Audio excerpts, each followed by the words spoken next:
Well, when you look at the kind of input Musk has been having into politics, there has been some polling done which suggests there is a strong dissatisfaction with Boeing, a symbol of American aviation, a company that has stood at the pinnacle of global aircraft manufacturing for decades. But what happens when the strongest player in the market comes under attack? The situation we are discussing today could threaten not only the future of this corporation, but the entire global aviation industry. The Chinese impression is that they are willing to at least negotiate, not necessarily on Donald Trump's terms, but to talk. But their impression is that the U.S. has not opened channels and not made an effort to open up channels. The U.S. tariffs initiated by the Donald Trump administration have long been a cause of global economic turmoil. But what if I told you that these tariffs could cost Boeing billions? Imagine the world's largest airlines starting to review their contracts with Boeing, refusing to take delivery of aircraft they once considered indispensable. Ryanair, one of Europe's largest airlines, is not only cancelling new orders for the Boeing 737 MAX, but is also starting to look for alternatives among competitors such as Airbus. And this is just the beginning. Delta Airlines, a giant in the US market, has decided to order not 10 but 20 Airbus A351 aircraft instead of continuing its relationship with Boeing. They're doing what they should be doing perhaps for the European Union, but it does create ill will. And as you know, we're going to be doing reciprocal tariffs. So whatever they charge us, we're charging them. But what is the reason for these colossal losses for the American giant? It all started with a trade war in which Boeing found itself at the epicenter of the blow. Tariffs imposed on the company's products triggered a huge decline in orders. And what do you think happened when the European Union responded with countermeasures? Orders poured out like sand through your fingers, and a competitor on the other side of the Atlantic was ready to fill the vacant niche. The higher the tariff, the more likely it is to have them come into the higher the tariff, the more you're going to put on the value of that piece, those goods, the higher people are going to pay in shops. Now add another factor to this: China. By restricting exports of rare earth elements, which are essential for the production of modern aircraft, China has hit Boeing's supply chain. But that's not all. While Boeing is losing orders, companies such as Comac and Embraer are cutting prices and capturing market share, taking positions that were once unassailable for Boeing. Surveys like the Michigan survey, consumer sentiment, and it's a really worrying number because at some point these sentiment surveys feed into hard data of real consumer spending, and we know this from history and precedent. That's what happens. So when we see a number as bad as this one, it is only a matter of time, unless anything else changes that would suddenly make people more cheerful. Look at that chart. I mean, just look at it. Unless people suddenly become more cheerful, why would this not translate into spending? You see, that consumer lab, the lab from Yale, that number of 4,700, that is providing you don't start substituting goods. How did such a giant end up in such a vulnerable position? What exactly led to the company's stock falling 20% in a matter of weeks? In this political and economic storm, when every step is worth its weight in gold, how will Boeing fight for its future? In other words, pre-substitution, if we just continue as we are now. But of course, people will start to substitute. They will find other goods. And as the Christmas Tree Association said a moment or two ago, it's going to be very difficult to find substitution of many things that we currently get from China. Today, we will look not only at how the trade war has affected Boeing's position, but also what this could mean for the whole world. Will this be the end for the American aviation giant, or will Boeing manage to survive and outsmart its competitors despite all the challenges? Stay tuned. There's more to come. Yeah, you'll be surprised just how much we get exclusively from China. And Jim, I'm really curious to get your perspective on the White House's handling of this situation. Not so much the tariffs that have been announced, but this reporting that the White House, that officials have made clear to Beijing that they want Xi to ask for a call with Trump. Yeah. Boeing, a company known for its large-scale aircraft deliveries around the world, is facing a problem that could change the course of its history. In 2018, Donald Trump's administration launched a series of trade sanctions that primarily affected the largest American companies. Boeing found itself at the epicenter of these changes, and the consequences were not long in coming. The American aircraft manufacturing giant, which had traditionally held a strong position in the global market, began to lose market share.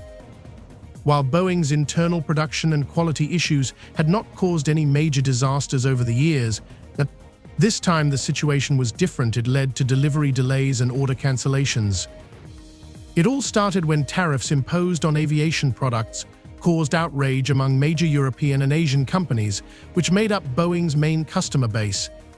Right now, 145 going up against 125. These are the tariffs between the world's two biggest economies. And here's another number, 4,700, or about $400 per month. That is how much more money Yale's now estimating, the Yale Budget Lab, that President Trump's tariffs are going to cost average households each year. And with just hours left in trading, the Dow right now.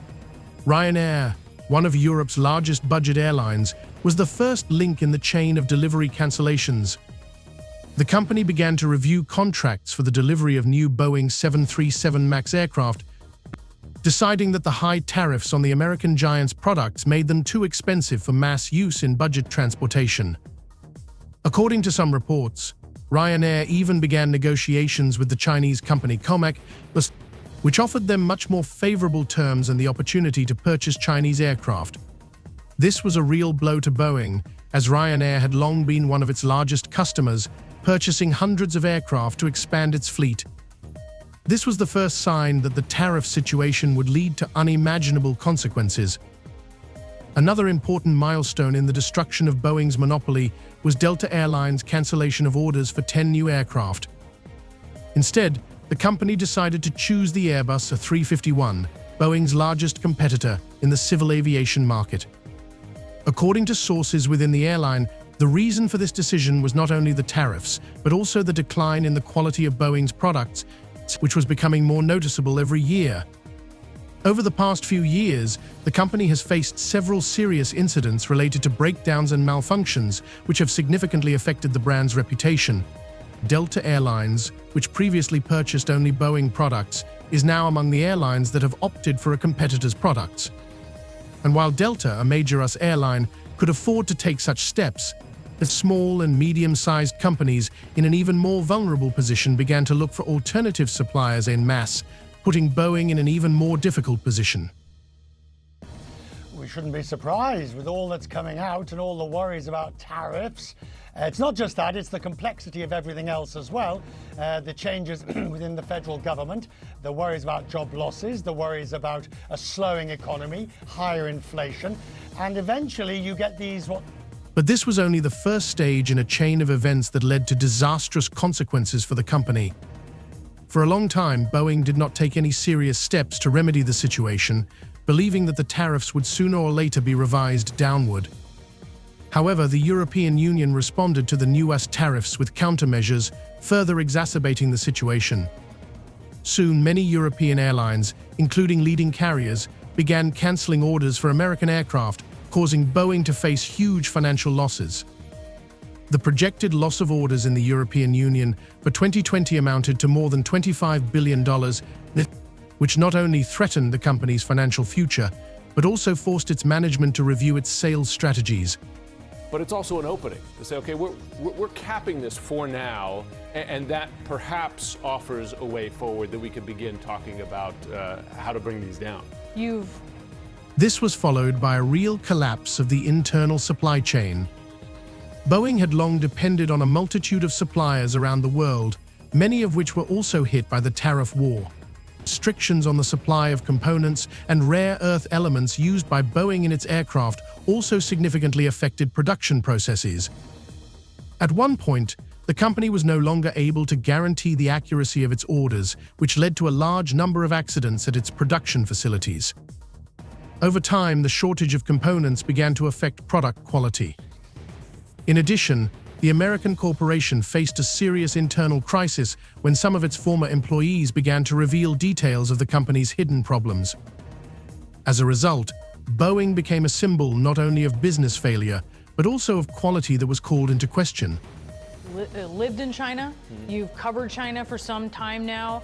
As we're looking at this question of who's going to blink first, with two very different political systems, what is your gauge on this? Well, different systems, listen, one's a democracy, one is not. One's a single-party state, very much not a democracy. But China does have politics, and Chinese leaders do not want to be seen, we were talking about this yesterday, I believe, do not want to be seen as capitulating to America. That is not good politics for a Chinese leader. Boeing's problems were exacerbated by growing competition. The Chinese company Comac, which until recently did not pose a serious threat, began to actively expand its presence in the global market by offering competitive prices for its aircraft. Other major players followed suit, such as Embraer, which reduced its prices every year, making its aircraft even more attractive to airlines looking for ways to save on purchases. This led to Boeing finding itself on the verge of losing its leadership position, and the situation became more tense than ever before. While companies around the world began to review their contracts with Boeing, the American giant remained in disarray.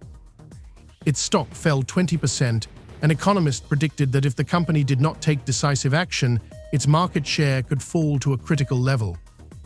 However, even in this difficult situation, the company's management continued to insist that tariffs and the trade war were temporary phenomena that would be reviewed.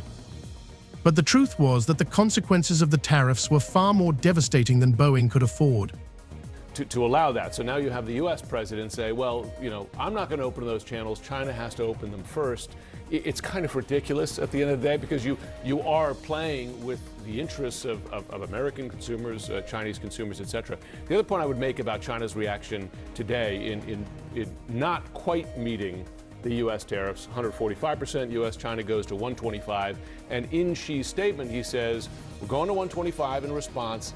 That's as high as we're going because this is getting a little ridiculous, right? And that's both a signal to say we're not going to get caught up in this tit for tat to the degree that the president is. When Boeing realized the scale of the consequences of the tariffs, it became clear that even the largest aircraft manufacturers could not remain on the sidelines of political games and economic turmoil. The company began to experience supply chain problems, which significantly slowed down production and ultimately reduced aircraft production volumes. One of the hardest blows for Boeing was the suspension of supplies of rare earth elements, which are essential for the production of modern aviation technologies. China, in response to the trade war with the US, restricted exports of these materials, putting Boeing in an extremely difficult position. These elements were used in high-tech engines, sensors, and other key aircraft parts, and their shortage significantly increased production costs and assembly time. Up. You're seeing that swing here going into the afternoon, up almost 650 points. But it was up and down there throughout earlier in the day. With us now, we have CNN business editor-at-large Richard Quest. We have CNN chief national security analyst Jim Sciutto as well. Richard, a key economic gauge, the consumer sentiment now at its second lowest level on record, going back to 1952. Why? While the American corporation continued to struggle with internal problems, its competitors began to actively strengthen their positions. One such player was Comac, a Chinese aircraft manufacturing giant that had, until recently, been overshadowed by its Western competitors. However, thanks to its competitive prices and improved quality, Comac was able to quickly attract the attention of major airlines. In particular, Ryanair, which had previously been a loyal Boeing customer, began to consider Chinese aircraft as an alternative. This was especially relevant when Boeing's prices made the purchase of new aircraft too expensive for budget airlines. Another serious competitor, Brazilian company Embraer, was not far behind. The company began to actively reduce prices for its aircraft, making them more attractive to airlines that, under pressure from the economic situation, were looking for ways to save money. As a result, Boeing began to lose market share not only due to direct competition from Airbus, but also because of aggressive pricing from Embraer and Comac. The losses on this front were significant, and the company began to lose ground in key markets such as Asia and South America, where its competitors were gaining strength. Wolf, they did fall on deaf ears, but it's just the latest example in the really day by day the deepening trade war that is underway between the United States and China. Yes, we are learning that U.S. officials privately behind the scenes urged China to not retaliate. In fact, the Treasury Secretary Scott Bessent has been saying that publicly all along, warning countries to not retaliate. Well, those warnings have fallen on deaf ears, particularly with China, as they raised their tariffs to 125%. The question now is which side is going to blink? Airbus, in turn, seized the moment to stake its claim for market stabilization. Calling for de-escalation, the company announced its willingness to work with the European Union to avoid further disruptive consequences for the aviation industry. Against this backdrop, Boeing found itself in a difficult situation where every step taken to stabilize the situation seemed insufficient. Although Boeing tried to use its connections in government circles and challenge the tariffs on its products, it effectively found itself trapped by the political situation. Including Harley-Davidson motorcycles and Kentucky bourbon. President Trump with the Irish Prime Minister visiting the White House today. The president suggesting his tariffs won't stop here, saying, "Of course, I'm going to respond." And tonight, right here, the new poll showing 56% of Americans disapprove of President Trump's handling of the economy. The number's even worse now on the president's tariffs. ABC's chief White House correspondent Mary Bruce leading us off. Today, President Trump side by side in the Oval Office with the head of the Irish government. The European Union's response was a real blow to Boeing. The blocking of countermeasures against the American company's products meant that serious problems with orders began on the old continent as well. For Boeing, this was a disaster. The loss of major customers such as Lufthansa and Air France led to financial losses of several $1 billion. Revenue forecasts became increasingly pessimistic, and the company's management found itself in a situation where radical measures had to be taken to save its reputation. Some analysts began to predict that if the situation did not stabilize in the near future, Boeing could face a serious threat of bankruptcy, especially if its customer base continued to shrink. Overall, the Boeing crisis was not only an example of how political and economic factors can affect the world's largest corporations, but also a warning to the entire aviation industry.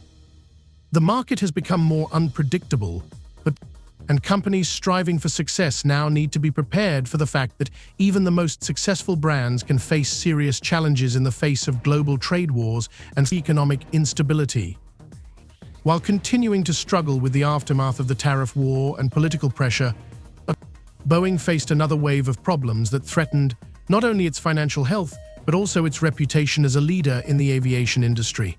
Against a backdrop of deteriorating economic forecasts and growing pressure from competitors, the situation for the company became increasingly desperate. While European airlines such as Lufthansa and Air France began to cancel their orders en masse, the largest player in the market found itself in an extremely vulnerable position. Even contracts that seemed guaranteed began to fall apart, and new orders were delayed significantly. The company's stock and financial performance deteriorated day by day, and the market had less and less faith in Boeing's ability to recover. The internal crisis did not go unnoticed in government circles. The US Congress, trying to find a solution, could not agree on a compromise between supporting the local manufacturer and the need to settle economic relations with Europe and Asia. All attempts to attract federal funds or lobby for the abolition of tariffs were met with fierce resistance from those who adhered to a tougher line in economic policy. In this situation, Boeing found itself in a trap. Its marketing strategies did not work, and government support did not come in time. The trade war with the European Union and other external economic factors led to an even deeper rift in international relations. Boeing's problems began to affect the entire global aviation industry. The crisis in aircraft manufacturing sparked debate among experts, many of whom predicted that, if the situation did not change in the near future, the consequences could be catastrophic not only for Boeing but for the entire industry. European governments began discussing the possibility of developing alternative programs to support aircraft manufacturers, which further threatened the American company's position. While competitors such as Airbus and Comac continued to win new contracts from Boeing and capture new markets, the company was facing a real struggle for survival. Its position had become so weakened that there was no longer any question of regaining its lost ground. Instead, the company began planning major internal changes, including a possible split of the business. in order to focus on different aspects of its operations that could ensure at least minimal profits in a difficult political and economic situation. Boeing's future depended not only on its ability to adapt to external changes, but also on whether it could overcome the crisis of confidence and disrupted production chains internally. The question was no longer how to restore its former glory, but whether the company could survive in an environment where its competitors had clearly moved to a new level and were ready to attack the remaining markets. Thus, in the context of this global crisis, Boeing found itself not only on the brink of economic disaster, but also on a path that could lead to its collapse or extreme restructuring. Time will tell whether the company will manage to emerge from this crisis or whether it will fall victim to political and economic forces that it was impossible to protect it from.